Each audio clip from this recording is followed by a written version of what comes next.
하나님 앞에 섰습니다. 우리 모두가 하나님 앞에 섰습니다. 사람의 말을 듣기 위해서가 아니라 하나님의 말씀을 듣기 위해서 우리 모두가 하나님 앞에 섰습니다. 이 시간 집중해서 주의 말씀을, 우리에게 들려주시는 주의 음성을 우리가 잘 귀담아 듣게 하여 주시옵소서. 예수님 이름으로 기도합니다. 아멘. 하나님을 알아가는 것이 우리의 기쁨입니다. 그렇죠? 성경을 알아가는 것이 우리의 기쁨입니다. 설교는 다른 것이 아니라 여러분들에게 하나님을 알려주는 것이고, 그리고 성경의 말씀을 여러분들에게 알려드리는 것입니다. 사실 성경을 알아간다고 하는 것은 때로 많은 노력이 필요하고 또 힘든 어떤 그런 과정들이 필요합니다. 거기에 나와 있는 내용들이 때로는 어려울 수도 있고, 그 내용들이 잘 이해가 안 될 수도 있고, 그 단어의 뜻들이 잘 이해가 안 될 수도 있기 때문입니다. 오늘 본문에 제가 볼 때는 특별히 우리가 그냥 아는 것처럼 생각하고 넘어가지만 그 단어의 뜻을 어떻게 보면 좀 정확하게 알지 못하고 넘어가는 그런 단어들이 몇 개가 있습니다. 제가 설교 시간에 그런 것들에 대해서 말씀을 해드릴 텐데 여러분들이 조금 집중해서 그 말씀들이 어떤 뜻인지를 잘 들어보셨으면 좋겠습니다. 지난 주일에 저희는 내 아버지께서 이제까지 일하시니 나도 일한다 라고 하는 이 주님의 말씀이 어떤 배경에서 이루어지고 있는지에 대해서 우리가 한번 살펴보았습니다.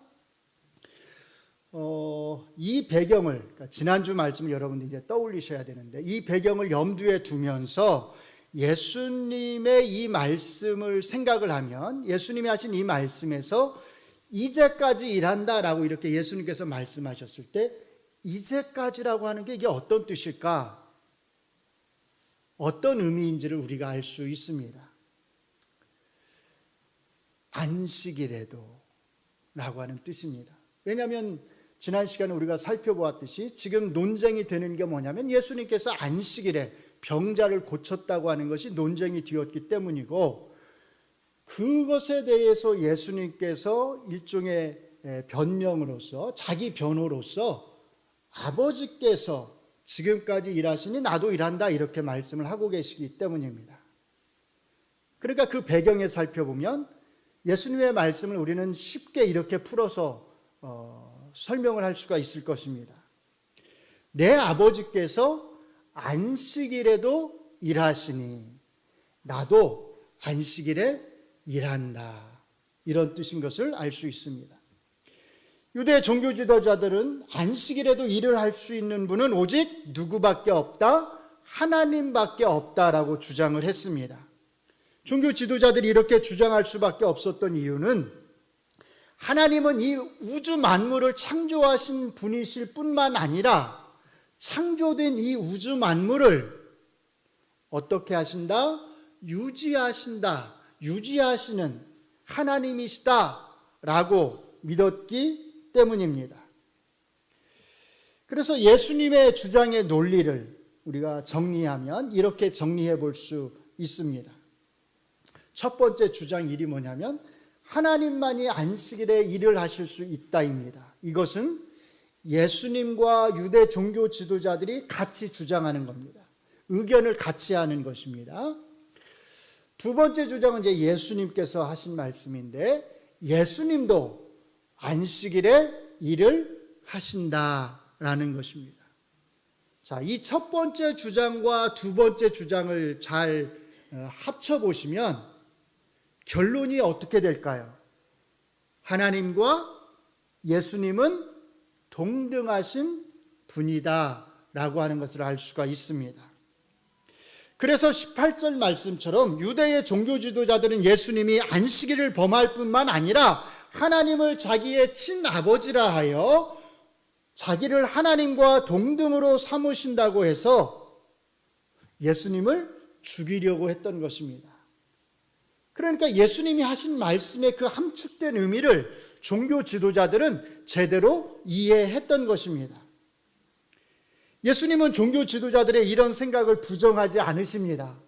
야, 그런 게 아니야. 내 말뜻은 그런 게 아니었어. 너희가 잘못 생각한 거야. 그건 너희들이 내가 한 말을 오해한 거야. 예수님은 이렇게 종교 지도자들을 향해서 말씀하지 않으십니다. 예수님은 종교 지도자들의 그 생각을 그대로 받아들이십니다. 인정을 하십니다. 예수님은 본질과 지위에 있어서 실제로 하나님과 동등하신 분이시기 때문입니다. 그럼에도 불구하고 예수님은 이제 오늘 저희가 읽은 19절로 29절의 말씀에서 우리를 위한 구원의 사역에 있어서는 예수님 자신이 철저히 하나님의 뜻에 순종하시는 분이라고 하는 것을 세 가지 말씀을 통해서 우리에게 보여주십니다. 첫째는 우리가 지난주에 살폈던 말씀입니다. 자, 첫째로 우리 같이 한번 읽어보겠습니다. 시작. 아들은 스스로 아무것도 할 수 없다. 오늘은 두 번째와 세 번째의 말씀을 우리가 한번 살펴보려고 합니다. 둘째로 같이 읽습니다. 시작. 아들도 자기가 원하는 자들을 살리신다. 이것은 20절에서 예수님이 하시는 말씀, 또 그보다 더 큰 일을 보이사 너희로 놀랍게 여기게 하시리라고 하는 그 말씀과 연관이 있습니다. 더 큰 일을 보일 거다. 도대체 예수님께서 보여주시겠다고 하는, 너희가 나중에 보게 될 거라고 하는 그 더 큰 일이라고 하는 것은 구체적으로 무엇일까요?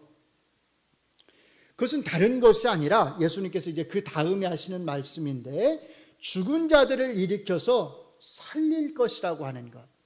죽은 자들을 그냥 단순히 살아나게 하는 것이 아니라 죽은 자들을 살아나도록 해서 영원히 죽지 않도록 하시겠다고 하는 말씀을 가리켜서 예수님은 더 큰 일, 이렇게 표현을 하고 계십니다. 종교 지도자들은 죽은 자들을 영원히 살리는 이 일을 오직 하나님만이 하실 수 있다고 생각했습니다. 당연하지요. 누가 감히 사람의 몸을 입고서 죽은 자들을 영원히 살리는 그 일을 할 수 있겠습니까? 오직 하나님만이 하실 수 있는 일입니다. 그런데 놀랍게도 예수님은 뭐라고 말씀하시냐면 아들도 이렇게 말씀을 하십니다. 그리고 뒤이어서 또 더 놀라운 말씀을 덧붙이십니다. 자기가 원하는 자들을 살리신다, 이렇게 말씀하십니다.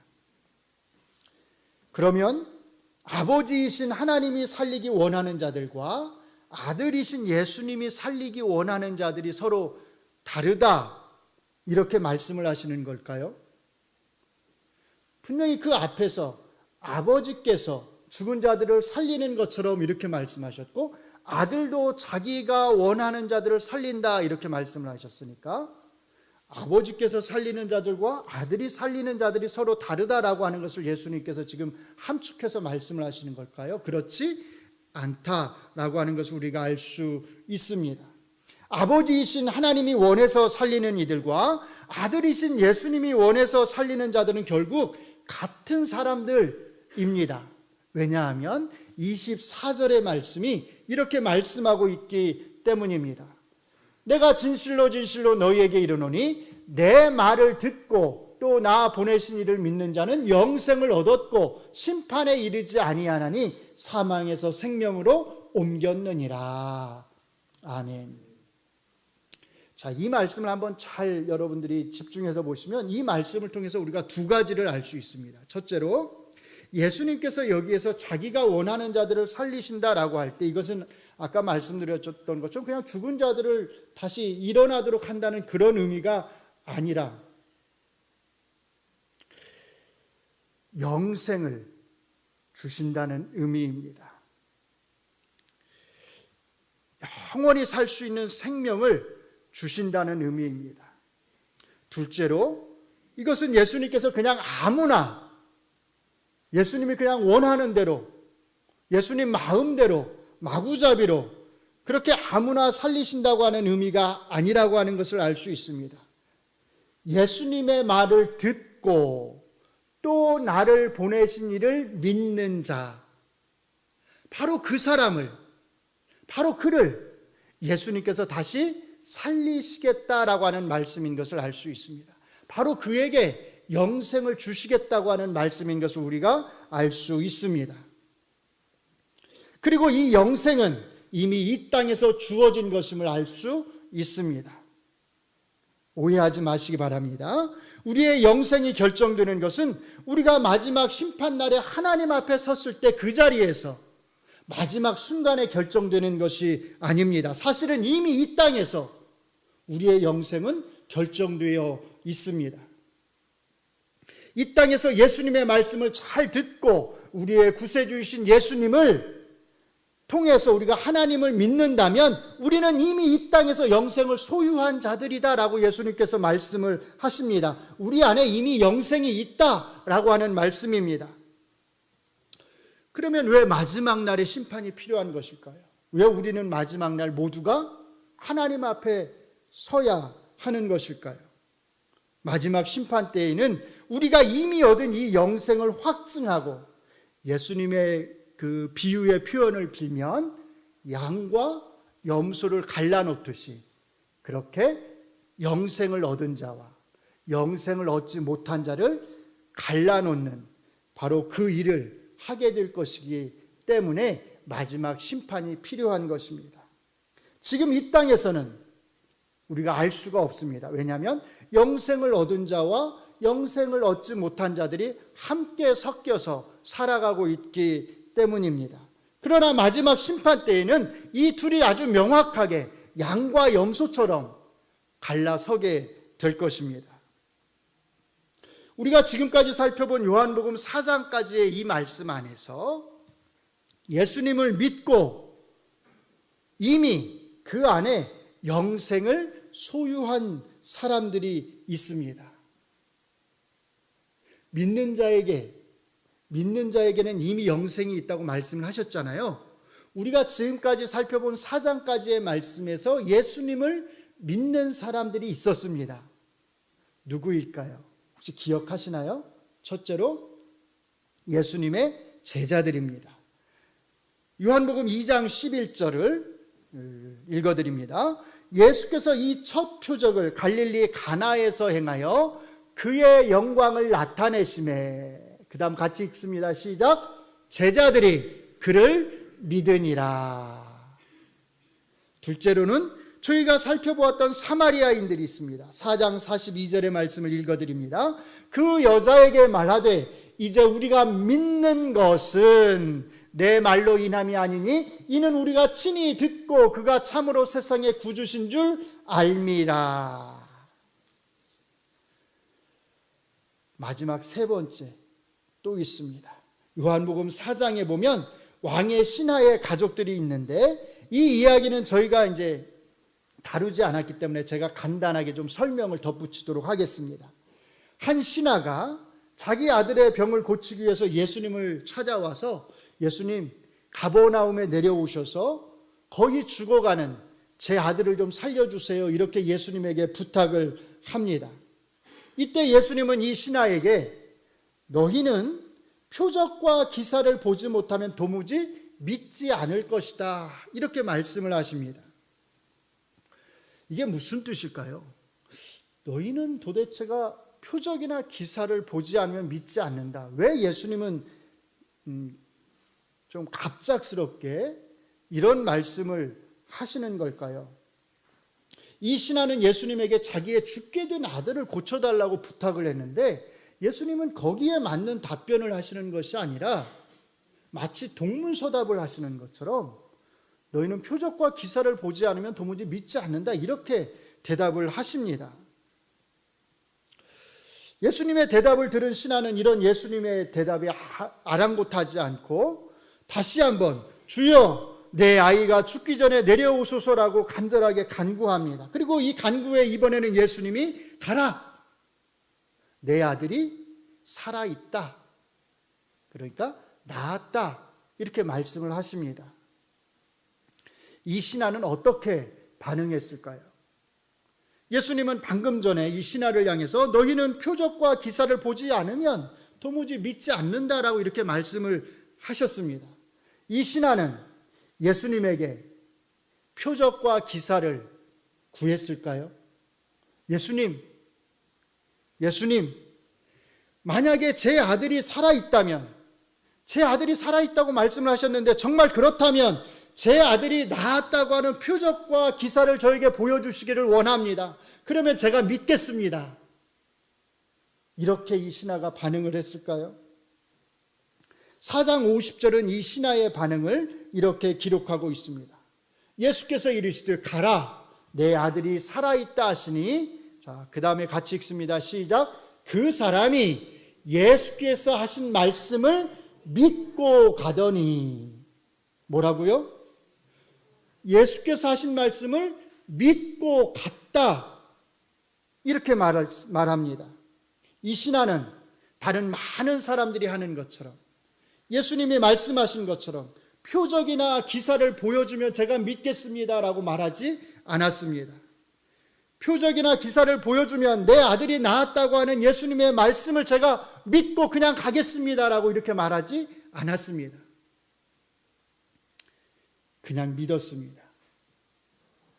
그냥 믿었습니다. 내 아들이 살아있다고 하는 그 예수님의 말씀을 그냥 있는 그대로 믿었습니다. 그리고 갔습니다. 바로 이 믿음입니다. 예수님이 이 신하에게 요구하셨던 믿음이 바로 이 믿음입니다. 표적이나 기사에 대한 믿음이 아니라 예수님의 말씀 자체에 대한 믿음, 그 말씀의 능력에 대한 믿음, 바로 이 믿음을 예수님은 요구하셨습니다. 신하는 이 믿음을 예수님에게 보여주었고 이 믿음을 통해서 자기 아들의 병을 고칠 수 있었습니다. 그러나 이 이야기의 끝은 이것이 전부가 아닙니다. 4장 51절로 53절은 이렇게 기록합니다. 읽어드립니다. 내려가는 길에서 그 종들이 오다가 만나서 아이가 살아있다 하거늘 그 낫기 시작한 때를 물은즉 어제 7시에 열기가 떨어졌나이다 하는지라. 그의 아버지가 예수께서 내 아들이 살아있다 말씀하신 그때인 줄 알고, 같이 읽습니다. 시작. 자기와 그 온 집안이 다 믿으니라. 아멘. 예수님께서 5장 24절에서 내 말을 듣고 나 보내신 이를 믿는 자는 영생을 얻었다, 이렇게 말씀을 하셨을 때 예수님은 지금까지 이 땅에서 이 영생의 경험을 맛본 사람이 없는, 전혀 맛본 적이 없는 그런 사람들에 대해서 지금 말씀하고 계시는 것이 아닙니다. 이미 이 땅에서 영생의 복을 누리는 사람들이 있습니다. 이미 그 복을 누리고 있는 사람들에 대해서 예수님은 말씀을 하시는 것입니다. 이미 이스라엘 땅에 이 복을 누리는 사람들이 있습니다. 예수님의 제자들입니다. 이미 사마리아 땅에 예수님이 말씀하시는 이 영생의 복을 받은 사람들이 있습니다. 중요한 것은 이것입니다. 같이 읽겠습니다. 시작. 예수님이 원해서 살리는 자들은 아버지께서 살리시기를 원하는 자들과 같은 자들이다. 왜 그럴까요? 성자로서의 예수님은 성부로서의 아버지의 뜻에 온전히 순종하시기 때문입니다. 성자로서의 예수님의 생각과 뜻은 성부로서의 아버지의 생각과 그 뜻을 온전히 따르기 때문입니다. 바로 이것이 예수님께서 아들도 자기가 원하는 자들을 살리느니라 라고 말씀하셨을 때의 그 뜻입니다. 사랑하는 성도 여러분, 여러분 안에 이미 영생이 있음을 믿으시기 바랍니다. 이것이 의미하는 것은 여러분은 하나님 아버지께서 하나님 아버지께서 마지막 날에 영원히 여러분을 살리시기를 원하신다라고 하는 것입니다. 그리고 동시에 여러분은 예수님이 마지막 날에, 마지막 심판의 날에 영원히 살리실 자들이다라고 하는 것을 의미합니다. 여러분을 향하신 하나님의 뜻과 예수님의 뜻은 다르지 않습니다. 하나님은 여러분을 영원히 살리려고 하나 예수님께서 그것에 반대하신다거나, 예수님은 여러분을 영원히 살리시기를 원하시지만 하나님께서 그것에 대해서 반대하시는 일은 절대로 있을 수가 없습니다. 여러분을 향하신 하나님의 뜻과 예수님의 뜻은 온전히 일치하기 때문입니다.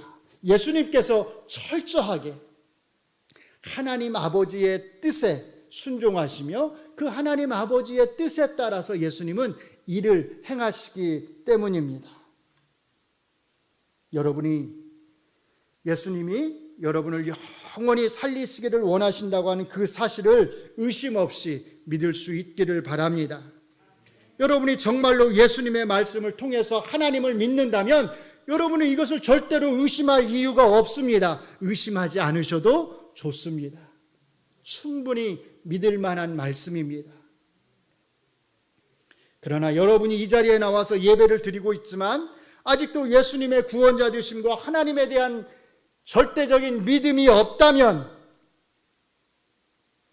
여러분의 영생은 장담할 수 없습니다.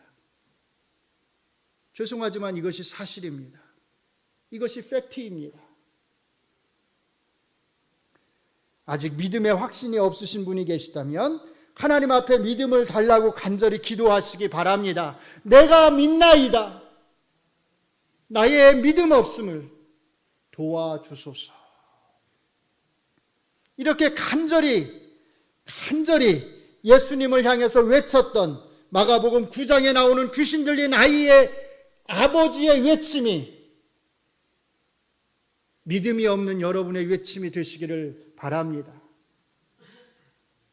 마지막 세 번째로 같이 읽습니다. 심판의 권세가 아들에게 맡겨졌다. 27절에서 예수님은 또 인자됨으로 말미암아 심판하는 권세를 주셨다라고 말씀을 하시면서 28절 29절에서 이렇게 말씀하십니다. 읽어드립니다. 이를 놀랍게 여기지 말라.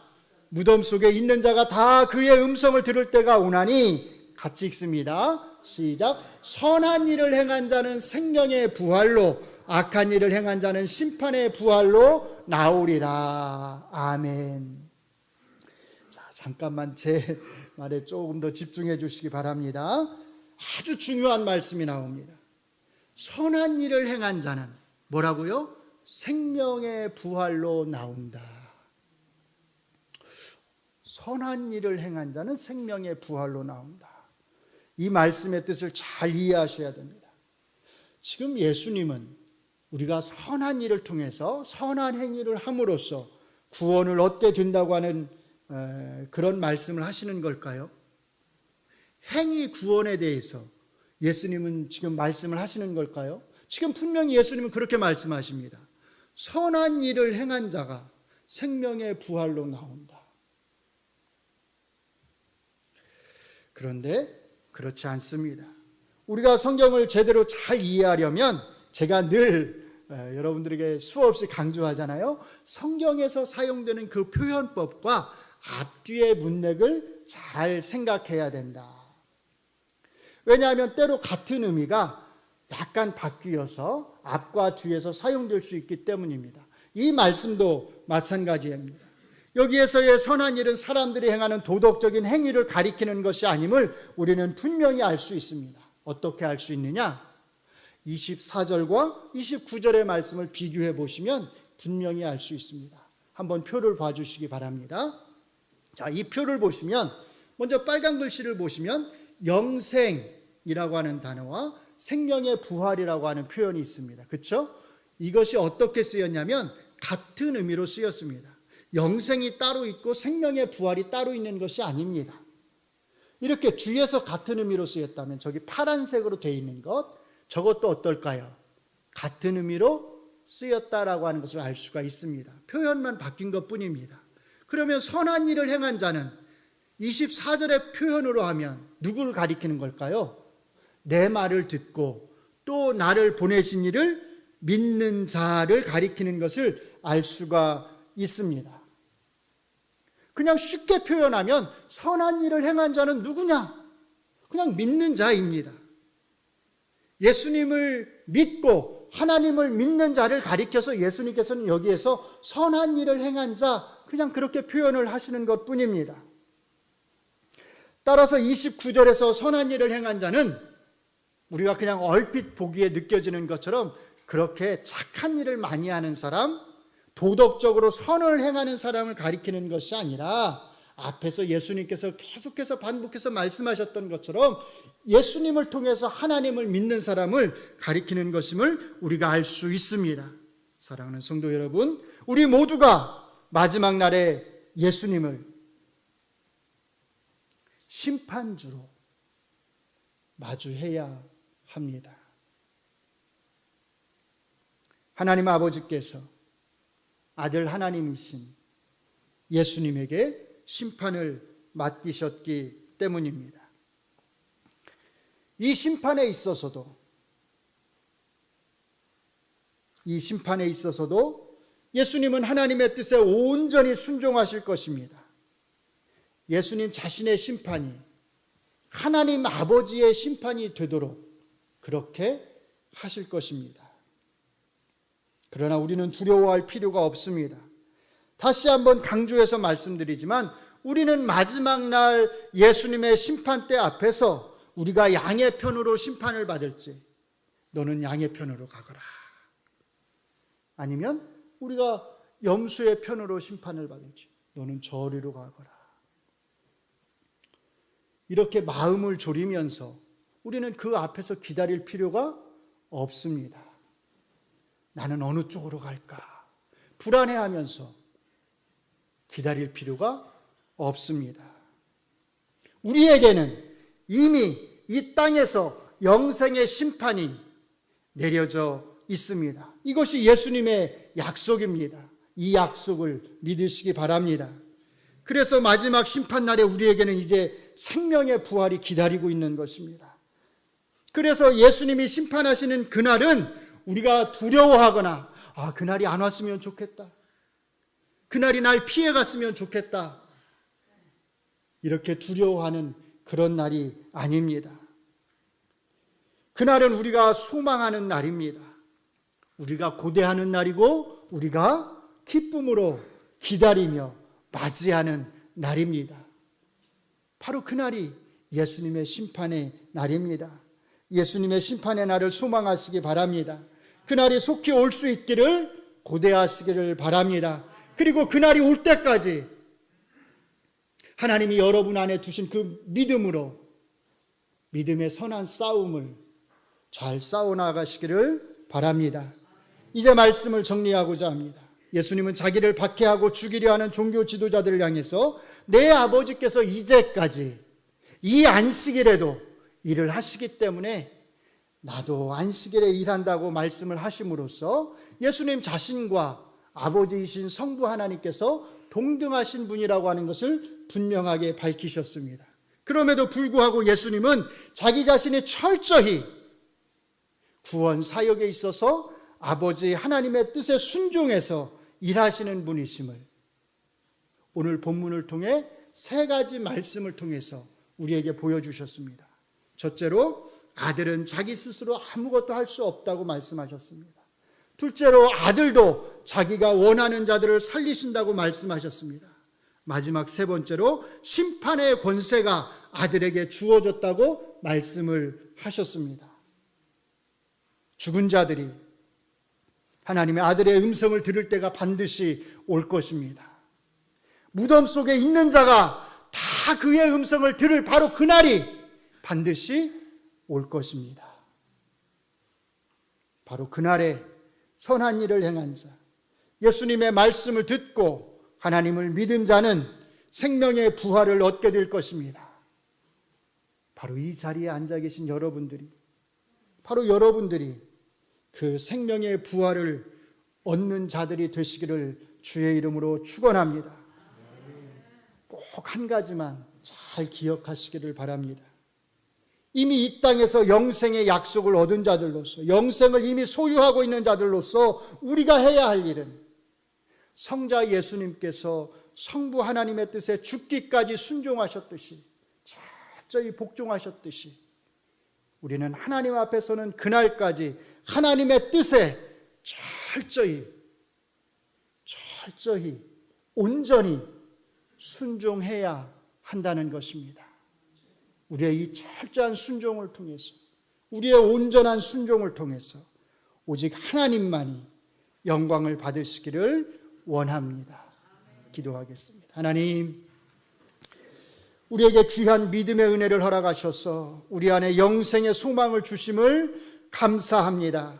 예수님이 약속하셨습니다.